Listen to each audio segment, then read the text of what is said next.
4 years after my family told our whole town I had vanished, my brother found my front door. It was a Thursday in October. I was slicing peaches for my daughter when the knock came. I opened the door, and there stood Eli, my little brother, holding his phone like it might slip from his hand. He said my name. Then he looked past my shoulder, and every bit of color drained from his face. He backed down my porch steps without another word, phone already lifting to his ear. "Mom, you need to see this. She never told us." He couldn't finish the sentence. What my mother did with that phone call, and what I finally did on a Sunday morning in front of everyone who believed her, is why I'm telling you this story. There's a house on a quiet street in Charleston, South Carolina, with a front door the color of new sage leaves. I painted it myself the week we moved in. 3 coats. The last one going on the same day I stopped apologizing for my own life. Inside lives a 3-year-old named Sage who believes waffles are a personal achievement. I work long shifts in the intensive care unit downtown, sometimes 14 hours straight. Most days I forget to eat lunch. I've watched people die peacefully. My family taught me how to do that without flinching. For 4 years. Nobody from Millbrook, Indiana had crossed that doorframe. That was not an accident. It was also not the story my family told about it. They said I disappeared. That word is passive. Fog disappears. Car keys disappear. It's a word that erases whoever did the erasing. What actually happened is that I stopped sending money home. And my family stopped being able to see me. Number, the envelope. It began, if I'm being exact, and I'm a nurse, so I'm always exact, with an envelope at my own graduation dinner, 11 years ago. The spring I turned 23. I became the first person in my family to finish nursing school, paid for with loans and diner shifts. My mother, Diane, threw a dinner. My father, Walt, said the blessing after the plates were cleared. My mother slid an envelope across the table, cream-colored, my name in her tidy handwriting. I thought it was a card. It was empty. "For the house," she said, patting my hand. "You're the one who made it out." Nobody at that table blinked. I laughed a little, because I thought I understood. 1 envelope. 1 favor. I filled it from my first paycheck and mailed it back. The next month, another arrived. Nobody ever asked out loud again. The asking had been done once. At a celebration, in front of witnesses dressed up as pride. That envelope was never meant to be filled a single time. It was a subscription. By year 2, we'd moved to bank transfers. On the 1st of every month, money left my account before sunrise. $1,100 most months. $1,900 in the bad ones. And there was always a bad one coming. A furnace. A truck transmission. A roof after a windstorm. I paid for that roof and felt proud. A daughter keeping the rain off her father's head from 4 states away. My brother's car when his job required one. Christmas envelopes. Birthday envelopes. Easter envelopes. I kept a running total in a notebook. Not because I wanted it back, but because numbers were the only thing in that house that never lied to me. By year 6, the total had 6 figures in it. I've said it out loud exactly once in my life. And when I tell you where, you'll understand why once was enough. In a photo my brother texted one Thanksgiving. I could see a blue tarp still stretched across that roof. A full year after the storm. Telling myself things was cheaper than asking my mother questions. The east entrance of the hospital had a rotted awning. And the carpenter who came to rebuild it was named Micah Cole. He asked me what railing height worked best for patients relearning to walk. I gave him the numbers from memory. Half asleep. And he wrote them down like they were poetry. When he proposed, there was no diamond. Just a brass key on a ribbon. The key to a fixer-upper, He swore he'd drink coffee on until he was 90. I said yes to the key. I took him to Millbrook exactly once. My mother asked what he made an hour before she asked his middle name. On the drive home, he said, "Your mom sure loves numbers." He had no idea how right he was. That night, while he slept, my phone lit up. A text from my mother. "Just for me, times." He seems steady. "Honey, also, a small loan this month. Don't tell your father. My engagement had a price of admission. For 6 years. I always paid it. That fall. A bad flu season emptied half my unit. I came off a 14-hour shift. Slept through an alarm for the first time in my adult life. And the transfer went out 3 days late. The phone rang at 7 the next morning. My mother didn't yell. Her voice was flat and clean. Like a bill. You don't get to be tired. You're the one who made it. I stood in my kitchen in scrubs gone soft and apologized twice. Here is what shames me now. It isn't that she said it. People tell you who they are all the time. It's that I spent the drive to work agreeing with her. Rehearsing ways to never again be tired in a manner that inconvenienced anyone. I was 28. Apologizing for sleeping after keeping strangers alive all night. It was a Tuesday in late November when the charge nurse came to find me. And I knew before she spoke. A scaffold cable failed that inspection paperwork said was fine. Micah Cole, 32 years old, was gone before the ambulance cleared the second light. His crew carried him at the funeral. 8 carpenters in borrowed ties. Crying like weather. My family did not come. 8 hours was called a long drive. They sent lilies with a card signed by my Aunt Peggy, which meant my mother had delegated the flowers.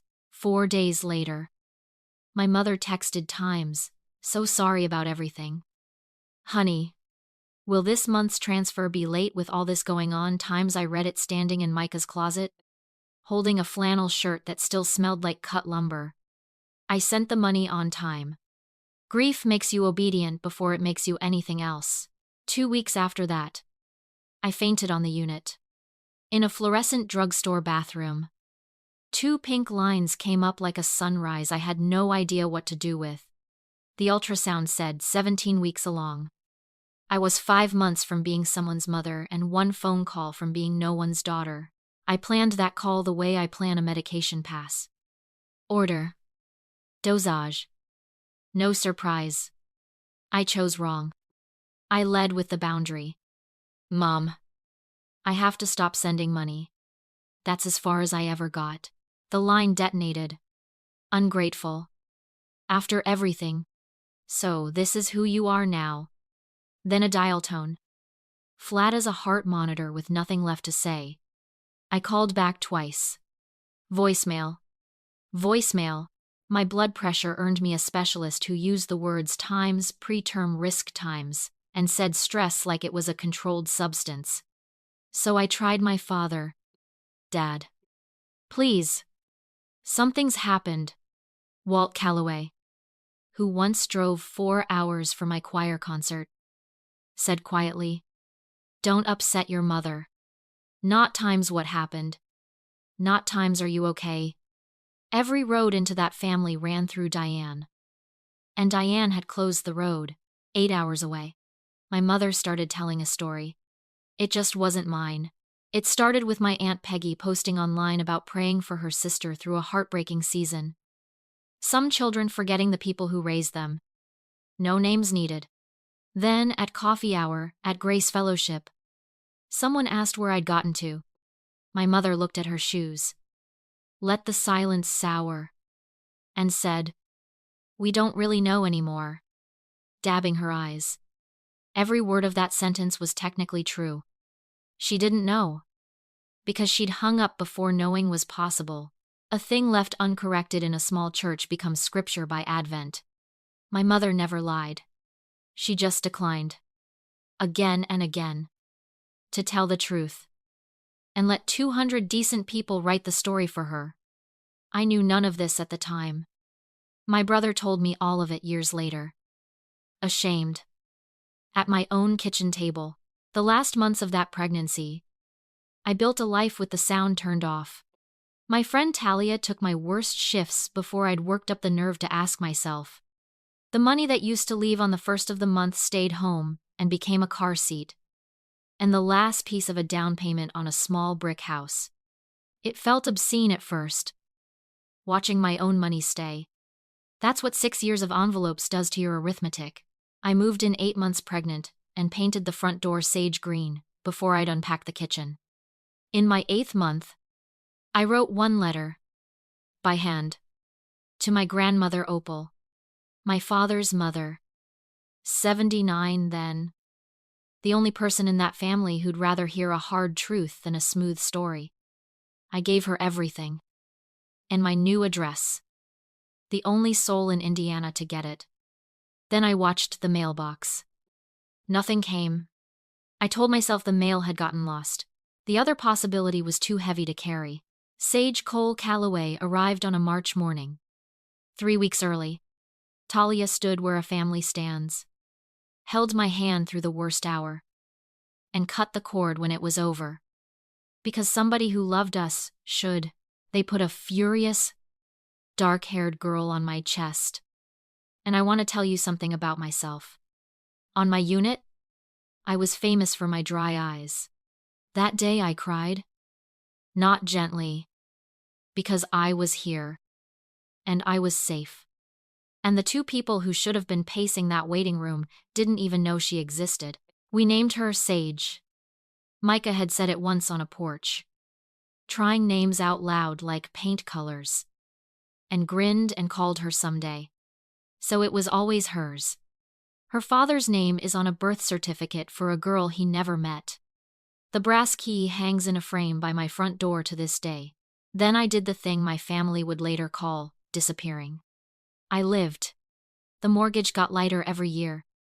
My daughter learned to walk on a sloped sidewalk. The door stayed sage green. Touched up every spring. Talia became godmother. Then family. Every December I sent one piece of mail north. A Christmas card to Opal, with a school photo and my return address printed neatly in the corner.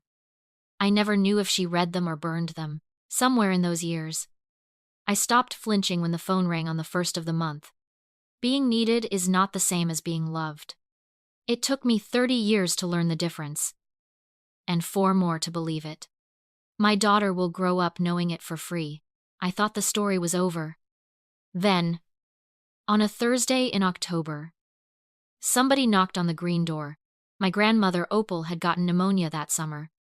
Home again with an oxygen line and a new relationship to her own time. Opal, who had spent 4 years saying almost nothing, stopped playing along. At a Sunday dinner, in front of witnesses, she said, "Bring me Vren. Or bring me a phone. I am not dying politely in a house full of liars." My brother says a fork actually stopped midair. So watch what my mother needed. Not her daughter. She'd had 4 years to want her daughter. She needed to produce me publicly. On her own terms. As a rescue. Within a week, Ellie, 28 now, was handed a slip of paper with my address in our mother's tidy handwriting. He drove 8 hours with the radio off. And he knocked. Through the window I could see a tall man in a delivery company polo, shifting his weight like the porch boards might charge him rent. It took me a second. And then it took my breath. Ellie. I stood with my hand on the latch for 3 full seconds. I understood something with the cold clarity that usually only visits me at work. I had done nothing wrong. Hiding was the last piece of my mother's story. I was still performing. So I opened the door all the way.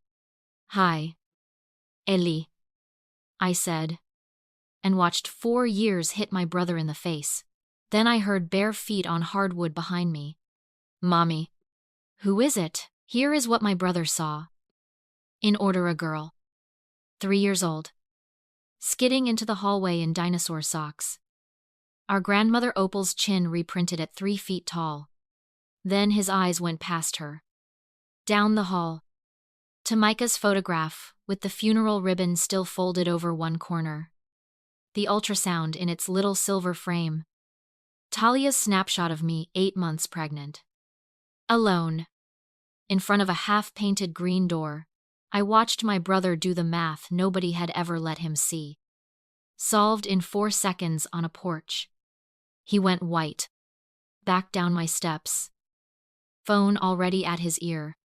Mom. You need to see this. She never told us. And then nothing. Because there was no end to that sentence, that wasn't an accusation of somebody. I brought him inside. He sat at my kitchen table for 2 hours and asked the question no Calloway had ever asked me. How did he die? Ren. And he listened to every word. At the door. Leaving. He set a cream-colored envelope on the railing. Inside. A church invitation. Homecoming Sunday.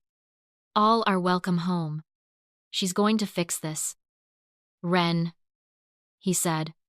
Fix it how he didn't know. I did.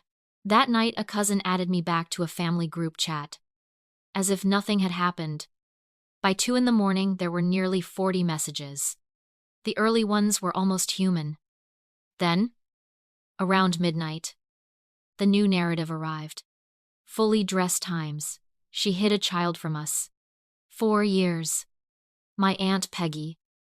In all caps, times we deserve answers. Overnight. I went from the daughter who disappeared to the daughter who deceived. Not one of those 40 messages asked about the man in the funeral frame. Or how he died.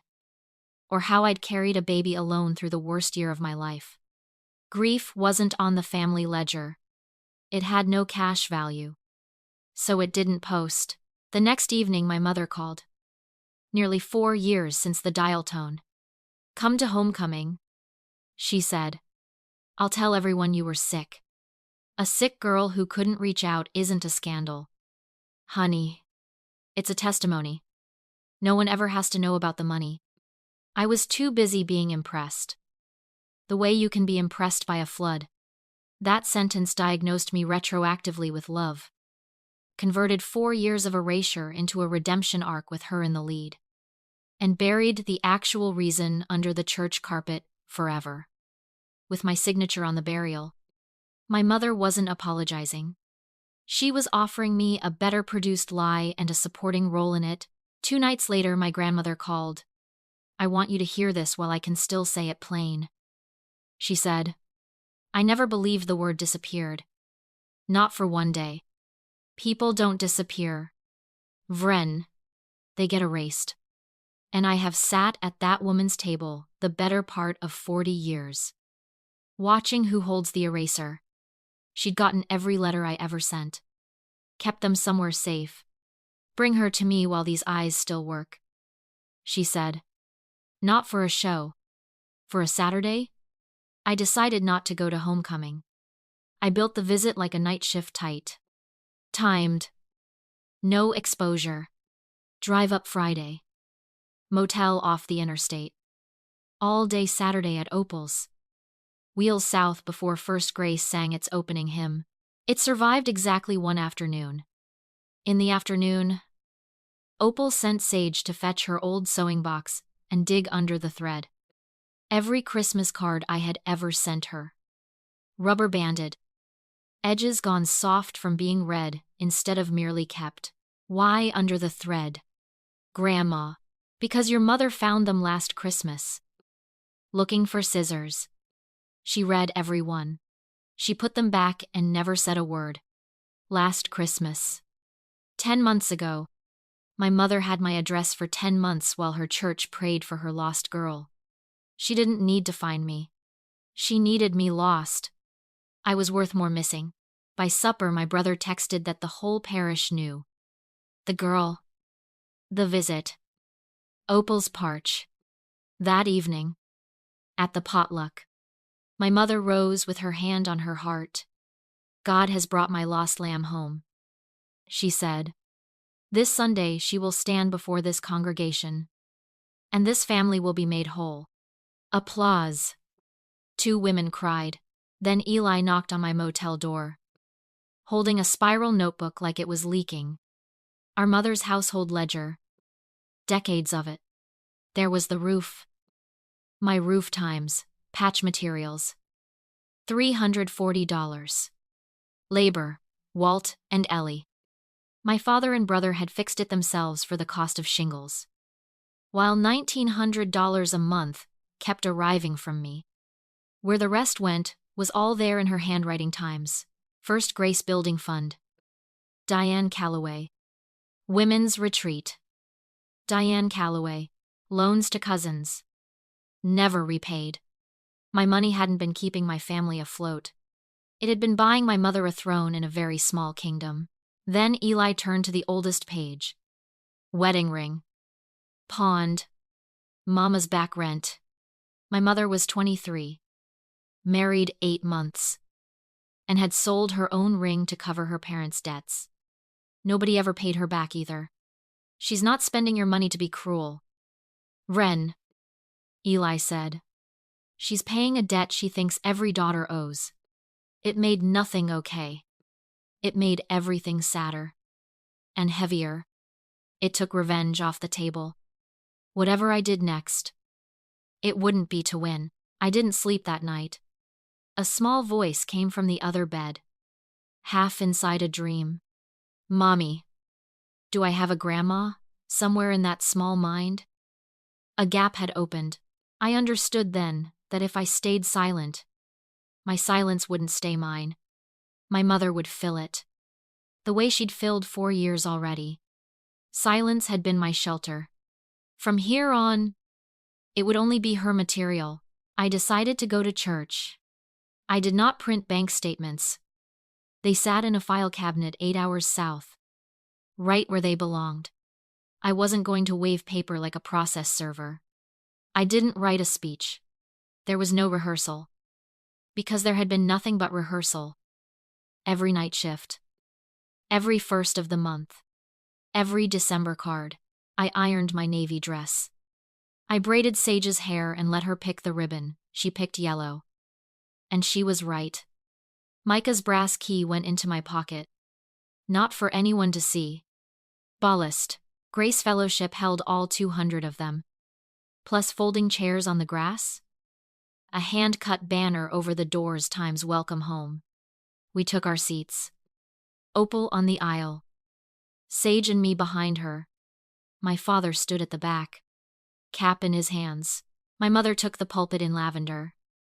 With a handkerchief she never needed. My lost lamb has come home, she said, turning, extending the microphone toward me like a communion plate. Vren.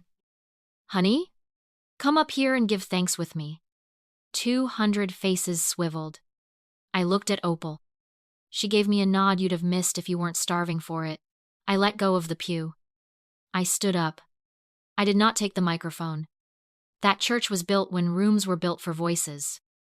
And a calm one carries fine. I didn't disappear. I said. I stopped paying. For 6 years. In my family. Those were the same thing. You could hear the fans. $110,000. That's not a figure of speech. I kept the total. You may check my math with anyone here who ever borrowed from it. I watched that number land in 200 people at once. A few faces in the middle rows went very still. I hadn't come for them, the year I supposedly disappeared. I buried the man I loved and delivered our daughter alone. Nobody asked. One question would have found me. Then I turned to my mother and gave her back the sentence she'd given me 5 years late. With interest. I was allowed to be tired. Mom, just never here. The handkerchief came down. My mother, who could weep on cue and stop on cue, lost the room's tempo for the first time in her performing life. How dare you, she said. And the word split in the middle. And the microphone rang with it. Harsh. Too loud. She was shaking. I wasn't. In a room built for echoes. Quiet turns out to be the loudest thing you can bring. The sanctuary split like water around a stone. Some faces went soft toward me. Some went to stone. Faces I had loved. A woman who once taught me to read music. A deacon who used to slip us candy. Shaking his head. Out of shame. In his story, I was the shame. And no document I owned could reach him. The truth doesn't convince everyone. It just stops the lie from being unanimous. I felt the other thing go too. The daughter who might someday come home. Forgiven into the fold. That wren died standing up. I killed her myself. And I stood there anyway. Because she had been costing me everything and paying in a currency nobody could spend. Then I took my daughter's hand and led her to the front pew. Sage. This is your great-grandmother. Opal. She's the reason I still believe in family. My grandmother put her shaking hands on that small face. And the whole church watched a great-grandmother meet the child they'd been told was hidden from them. Even the stone faces had trouble staying stone. I picked up my daughter and walked down the center aisle for the last time in my life. Past my Aunt Peggy, who was looking at the number I'd said like it was still floating in the air in front of her. Because for her it was. My mother stepped toward me as I passed and said something quietly, with the microphone lowered. To me alone. For the first time in 40 years. My mother said something that wasn't staged. Everything I did for this family. And she believed it. That's the part that will never stop being sad. I looked at her. One arm full of the granddaughter she'd traded for a story. And said the sentence I'd been 30 years earning. Being needed is not the same as being loved. Mum, I hope one day somebody loves you for free. I walked on. And the doors opened. And October came in. Cold. Clean. Gold. Is church over? Sage asked. Ours is, I said. And we walked out into the sun. Eli caught us in the parking lot. Out of breath. He didn't defend her. He just looked at his niece, already half asleep on my shoulder, and asked for the one thing nobody in my family had ever asked me for. Can I come see her? No envelopes. Just an uncle. Sundays. I said. Bring nothing. We pulled onto the interstate before the potluck casseroles were even uncovered. Nobody chased us. That part of the story was over. 6 weeks later, my grandmother Opal sat on my porch in Charleston. Eli drove her down and reported that her taste in radio was a genuine crime. She had the sewing box on her lap, teaching Sage to thread a needle. 4 hands shaking for 2 completely different reasons. When the thread finally went through, they cheered like a stadium. My mother's letter came the Tuesday before. 3 pages. Her version. A season of trials. A daughter deceived by grief. Scripture about honoring parents. The word times, sorry times, appeared 0 times in any load-bearing sentence. I read it once, put it in a drawer, and went back to making dinner. Not that it didn't hurt. But the wound had finally stopped being load-bearing. From Millbrook. The news comes through Eli now, who calls every Sunday so Sage can show him her dinosaur pancakes. Our mother stepped back from the treasurer's job, citing her health. A few relatives who'd borrowed from my money have started quietly pressing small bills into Opal's hand, which she takes without comment and spends on yarn. My father sent a card. Inside, in pencil times, I'm sorry I looked away. I've kept it. I haven't answered it yet. Some doors take more than 1 coat of paint, and I'm allowed to take my time now. Yesterday, Sage and I put a fresh touch-up coat on the green door. Her with her own small brush. Paint on her nose. The color is called New Sage. She calls it Times Ours. If you have ever paid to stay in someone's story, walk out and write your own. The people who truly love you will read every page for free. That's my story. 4 years of silence. 1 knock on a green door. And 90 seconds in a church that finally heard the truth.